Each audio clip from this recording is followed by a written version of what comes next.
Welcome back to another technical deep dive here in the debug zone. Today we're tackling a big question and breaking it down with insights from other users. Hopefully this clears up some misconceptions and helps you get the answer you need. So buckle up, stay a little curious, and let's jump right in.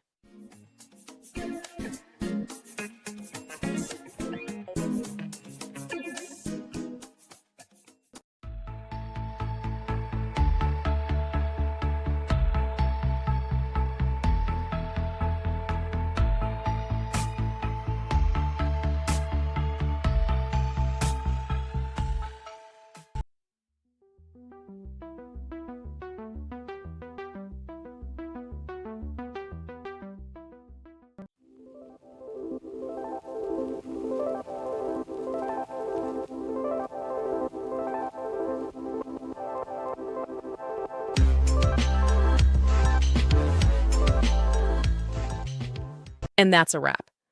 I hope you found the answer you were looking for. If you did, take a second to hit that subscribe button, it really helps out. And let me know in the comments which solution worked best for you. See you next time in the debug zone.